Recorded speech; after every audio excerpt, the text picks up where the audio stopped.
Hi, my name is Michael Sahno. I'm Jewish and I love Israel.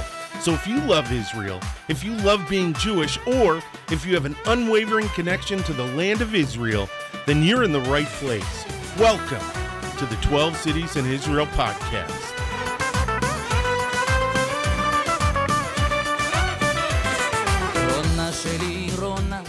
Shalom, shalom, shalom. Hey, what's going on? What's going on? What's going on? My name is Michael Sahno, and welcome to the 12 Cities in Israel podcast, the only positive podcast about the state of Israel. First off, if you're watching this on YouTube, hit the like button, hit the subscribe button, and hit the notification bell so that you get a brand new episode brought to you every single time we put out a new one. Before I say anything, I want to say thank you to everyone who commented on the most recent, I think it was the birthday video. I got so many birthday thanks. It wasn't even funny. It was awesome. I really appreciate it. You guys are all rock stars. And one, I need to give a quick shout out, and I'm if I slaughter your last name, I apologize. Please forgive me. DAVID CHALISSERY, you're a rock star. You're actually one of the reasons why I'm doing the subject that I'm doing today. You commented and told me that you wanted to go to Israel once the COVID restrictions had passed, and when I'm assuming when you felt everything was safer again. So one of the things that I did, though, is you left your email in the comments, and I removed that comment, not because you said anything bad. You were wonderful. You were gracious. But I kind of feel like emails are personal information, and I don't want it out there. So feel free to email me at info@12citiesinisrael.com. I'll respond to you. I'll get to you. And I will find you that tour guide in Haifa. I'm going to do a little bit of research, a little bit of background next week, and see if I can find someone really good for you. But we are today going to be talking about coronavirus, traveling to Israel, and I'm not going to get too deep into it because I don't want to get on the radar on the the algorithmic COVID-19 radar. So, but again, all you guys who gave me comments, you gave me happy birthdays, well wishes, all that stuff. You guys are amazing. Thank you. Peter, this is for you. This is some coffee, and thank you for the happy birthday wishes. That's some Jacobs, which is funny because, and I've spoken about this before, but for those of you who are new to the channel, Jacobs is a Polish coffee that's drank by like so many people in Israel. It's not even funny. And instant coffee doesn't have that cloud, that shade of evil that it has here in the United States. In Europe, I guess instant coffee is pretty much the norm. Here, with the Starbucks revolution, the barista revolution, the thought of instant coffee is, I don't know, that's one of those sins that'll get you condemned. So, but I'm willing to be condemned because I love Jacobs. And Peter, that's for you. And as I'm talking about it, I'm like, I want more coffee. So hold on. All right, so David, since this episode pretty much goes out to you, we're going to be talking about COVID travel in Israel, and I figured what I would do is I would go right to the horse's mouth, and I would read to you, and I don't necessarily like to read on my podcast. I like it to be a lot more spontaneous. I like to take the information down, memorize it, and then just give it back to you. But since this is from the source, the government itself, I'm going to read it so that there's no ambiguity. Okay. So, tourists, hiccups from the coffee, sorry. Tourists looking to travel to Israel at the moment and until further notice, entry to Israel will be refused to non-citizens or non-residents of Israel arriving from anywhere in the world. In exceptional cases, one may apply for approval of the foreign ministry subject to proof of the ability to remain in self-isolation for 14 days. And it's... So Israel's not a third world country. Israel is, in my opinion, a first world country. It has healthcare and facilities, and a government that is on par with any European parliament, European service, American government, and American service. And when I say service, I mean like the fire department, police department, hospitals, food service, all that stuff. You know what I mean? It's up there, the health department. So that's the first part of it. And you can find this, and I'm gonna put the URL so you guys can double check. It is israel.travel/COVID-19. And that's where they put the guidelines. So basically, bottom line, if you're not from Israel, if you don't have an Israeli passport or documentation, you can't come to Israel. Ben Gurion is closed to you. Okay? And now, I did a little bit of research. Well, no, I'm not going to talk about that right now. I'm going to talk about, because the research is going to go into the second thing that I want to talk about this. David, you're getting a lot of information. It's going to be helpful. And to all of you listening and watching, it's going to be helpful as well.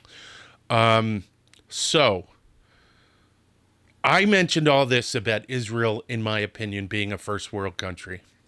The way that they are tracking this, from what I've read on the website, is very third world. And it's with a heavy heart that I have to say that. So in a first world country, if I do something, it should be transferred in this digital age to a larger authority so that it can be compiled in a database. Correct? It should. It absolutely should. Meaning, I go into the country, I test positive, it should go into a database with my name. I'm not, in America we have HIPAA. I'm sure they have something like that in Israel too. Privacy, of course, is important. The list of people is not open to the public. These are the people with COVID. You know what I mean? But I feel that it should go into a database and I shouldn't have to do anything. I should just get my test. You tell me it's okay. And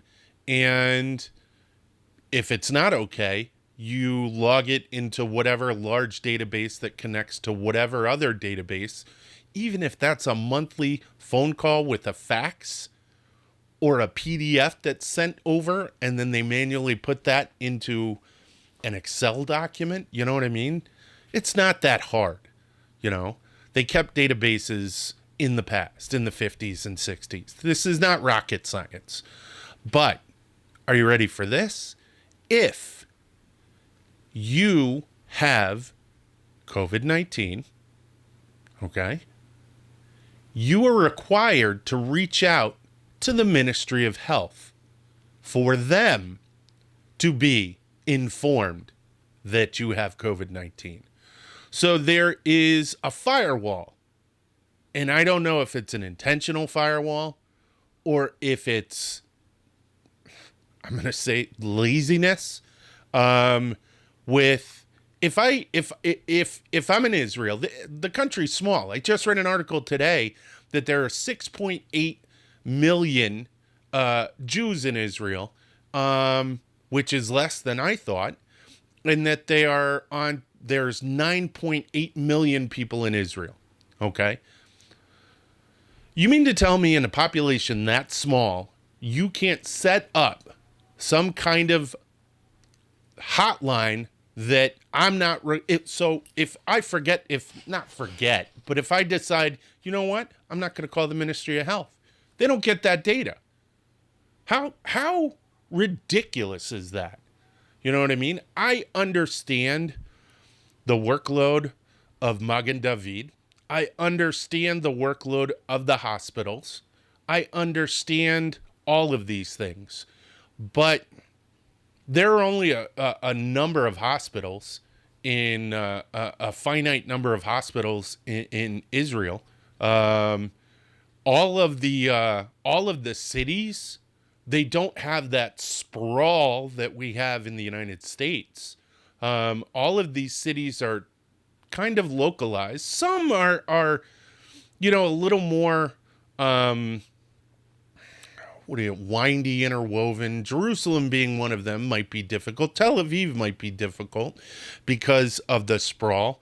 But the hospitals themselves, they could get the data, compile the data, and weekly send the data over to the Ministry of Health. If you test 150 people and 75 of them are positive, and 25 of them decide not to phone into the Ministry of Health, you don't have accurate data. I put that squarely on the healthcare system in Israel. I've always advocated for the healthcare system in Israel, but this is I'm going to say it, this is crap. This is BS. And if I'm wrong, if there is a system like that set up, well, that's awesome. But I was just informed on the website of the Ministry of Tourism that if I test positive, that I'm required to reach out to the Ministry of Health.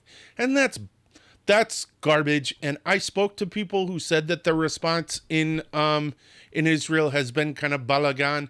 And honestly, one of the most recent things that has basically gone into effect is evidence of that. And I'm not here to trash. And I normally, my grandmother said, if you don't have anything nice to say, but I this is kind of ridiculous. You know what I mean? You're the tech startup capital of the world, according to you, according to us, according to, people in the business world. And you can't get your S together in order to get this done and get accurate data.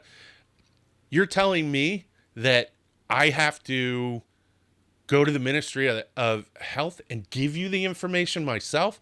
You don't compile it when my tests come through? Come on, man. That's clown shoes. That's total clown shoes. So get your act together and do the right thing. And the most recent thing is they've had an uptick in infections. So what they're doing is a 3-week lockdown. And people are losing their minds. There's a lot of pushback against this. There's a lot of, I'm not saying that there's a problem with lockdowns. I'm saying that it's on what was the most recent one? Was a curfew. So what did they say in the article? Are we supposed to think that coronavirus goes to bed after 8 p.m. or 9 p.m. or whenever the curfew was put into effect? Are you telling me that people don't get coronavirus after 8 p.m.? So I'm really curious as to who is in charge of this, because another thing that I found out from this, which so it tells you you're not allowed to come in. It tells you what to do if you get it. You're supposed to call the Ministry of Health. But it also tells you what to do if you're in Israel and you have it. You are supposed to call I think it, again, is the Ministry of Health. Let me double check. Because I want to get this right, because, I was Okay. It is absolutely forbidden to enter clinics or hospitals if you are showing any of the above symptoms. You're supposed to make a phone call. So if you're in respiratory distress, you're supposed to call the operator. My gosh. What the hell are you? I mean, I don't know. Maybe I don't understand an aspect of it. Maybe I don't get this. I don't get this. So, David, you're not going to Israel for a little while. Well, one of the things that they said was, and I wrote this down. So and this is where I'm going to segue into the next part of it, where I think there was I don't know. I feel like people aren't doing what they're supposed to be doing or taking the necessary risk or responsibility in the things that they should be doing. Let me take a sip of this. Hold on. You are getting rare form Michael Sahno right now, because normally I don't touch on these subjects because I don't like to, it's not that I don't like to weigh in, but these are my personal opinions and I don't want them to cloud the overall 12 cities in Israel thing. I'm taking a risk though. So I have been following in the two major English language Israeli newspapers that are read outside of Israel. So their sole function is to transmit news out of Israel to the English language audience. That would be America, Europe, South America, anyone who's, spoke or read English and understood, and wanted to know about what was going on in Israel. So the only things that I've really heard about coronavirus are on July 16th, they were going to not allow non-citizens into Israel until the end of August. I think it was the end of August. But that's not, I don't think, the headline I had originally read, and I think the headline might have changed. I don't know. But the headline originally said Ben Gurion closed until the end of August, which I was like, okay, I get it. We're closing stuff. But I was talking to other people and they were telling me, no, that's not true. That's not true at all. The next one I read was August 25th. I read in the Jerusalem Post that it would be closed to foreign travelers, people without passports, until October 1st. And okay, no problem. So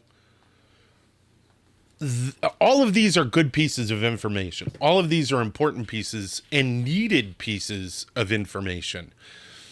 The problem is these two media outlets, these two news outlets, newspapers that are the primary conduit for Jews in America and Western Europe to understand what's going on in Israel, have solely focused on the politics of coronavirus and have solely focused on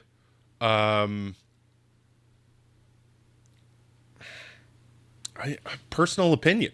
A lot of times it's personal opinion. If you go to the Jerusalem Post app, you are inundated immediately with personal opinion from the editor-in-chief. And I feel that shows an incredible lack of responsibility in what your role is in the larger scheme of things. You have a responsibility to put out public information during a crisis. And for all intents and purposes, according to the government of Israel, this is a crisis. Instead, you at the Jerusalem Post have chosen to show off why people are, in your opinion, doing the wrong thing in COVID response. You have decided to show the bickering and the petty aspect of political life in Israel. And you have an opportunity. I wish, and I'm not calling for anyone to be removed or anything like that, because that's the immediate response when someone doesn't do something. Oh, we need to get rid of them. No, not at all. What you need to do is you need to think about the larger picture and what your role is. You are a newspaper for external view. Okay? You are a newspaper for those outside of Israel to understand Israel.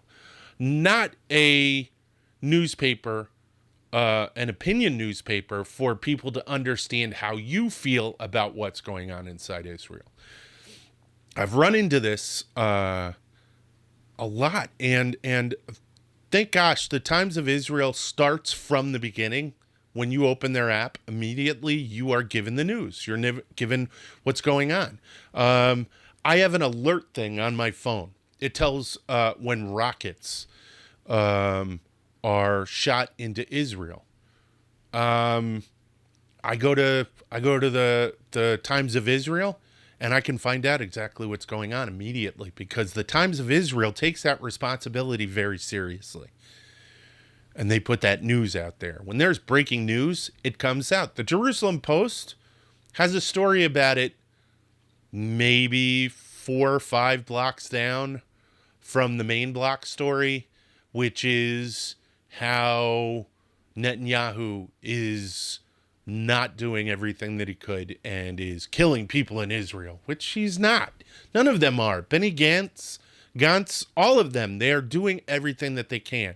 I'm not saying that they don't do things wrong. I'm saying that the problems you have with them are personal problems, and get off of your horse and start helping people. There's information about COVID-19 in Israel that a lot of people outside of Israel want to know about, and they can't speak Hebrew, and they can't read the Hebrew newspapers. So I don't know. That's my plea. I know it sounds like I'm whining and I'm moaning, but it's just frustrating. I have a guy here that, wants information, and he's going to come to me, and I'm going to give him the information. I'm going to give him the straight dope, immediately what he needs to know. And I challenge you, Jerusalem Post and Times of Israel, because at times you do it too, to start understanding that your role is that you are a conduit of information. What do they say? Information is power. And you're corrupting that power by putting your opinions first. Wow. Okay, I'm probably going to be hated by the Jerusalem Post and the Times of Israel. But, one of the things that I do have to say, though, is that the news is really good. The live action news that comes to the United States from Israel, I-24. So Bianca Zanini, what's up? Shout out. I-24 is really good. If you get that on your news channel, watch that. And they also have clips on YouTube. The other one is ILTV. A lot of good information comes through from them, and they take that responsibility seriously, and I really wish Jerusalem Post and, to a degree, Times of Israel, that you guys did the same. Now, the Jerusalem Post Insider, on the other hand, absolutely does that. And I find that the Jerusalem Post Insider, which is a magazine, and I think I have a copy of it. Hold on. I have a copy of it probably right here. Yep, I do. The Jerusalem Post Insider. I'm trying to see. I don't want it to have a glare. There. That is objective journalism, and it tells you the story. So kudos to whoever is the editor-in-chief over there. But the rest of you guys, come on, get your act together. Do your job. I feel like a dad. Anyways, okay, so bottom line, David, you cannot go to Israel right now. It's going to be a while because it's a balagan. It's a mess. And not because of how bad the coronavirus is, but how bad Israel's sort of response to it is. On the ground, immediately, that ground response is amazing. They're doing all they can. I know doctors, I know people in Magen David Adom, I know they're all working hard and they're doing everything that they can.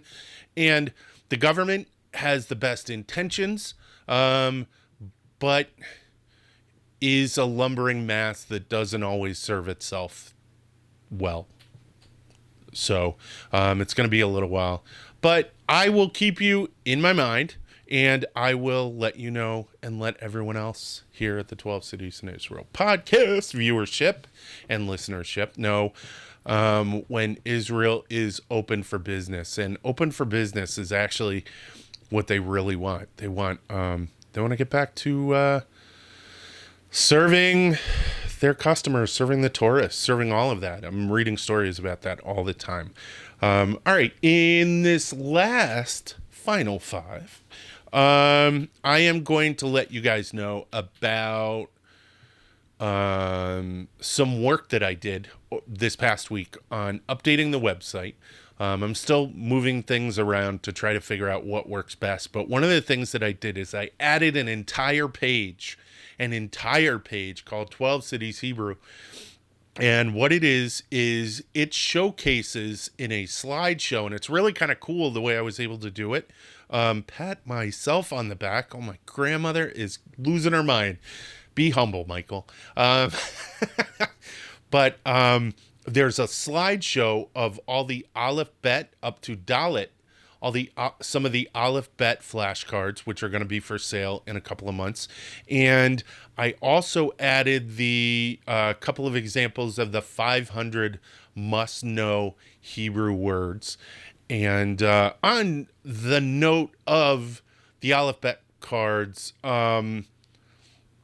Hadar Rabinovich, you left a comment about kaf not being kaf, and it was with a kuf, and I didn't totally understand it, but I think I answered it with the next post, which is kaf, Khaf, which is the softer kaf, but you'll know if you go over there.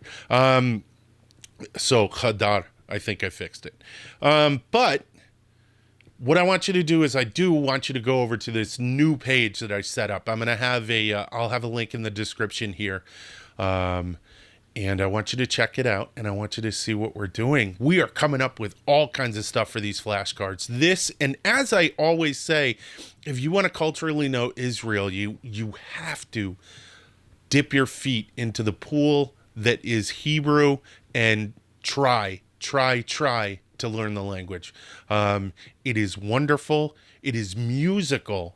That's actually one of the things. So, Mikal, one of my first Ulpan teachers, she spoke of Israel as being musical, the music of Hebrew, and it's absolutely true. And the more and more you get into it, the more and more you're going to feel that, and you will just really enjoy it. Plus, it will help you order schnitzel and shawarma when you're at the shuk, the market. So,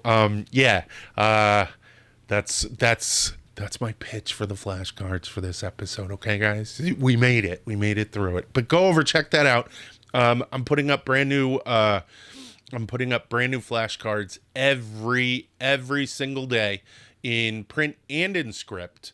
That's one of the fabulous things about these Aleph Bet flashcards, is that they teach you how to write in print and in script. And I'm putting up a brand new one every day. So go check it out. 12 Cities Hebrew. It is it's got its own Instagram, its own Facebook, all that stuff, but you can find it through 12 Cities in Israel, through our website. So, all right. That's pretty much it, you guys.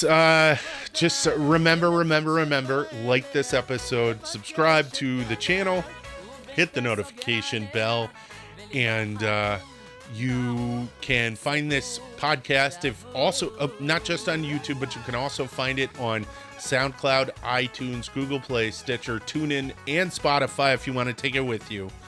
You can also check out our social media, our Facebook, Twitter, and Instagram, which I mentioned.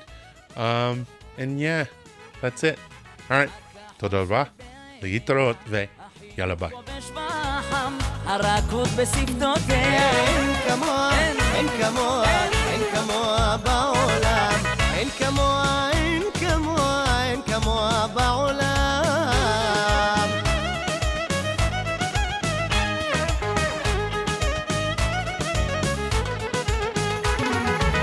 היא אחת ויחידה בכל זאת לבדה אין אחד שבא אליה לבקש את ידה ובתסוגר עליה בליבה חתום נעול סגור שבור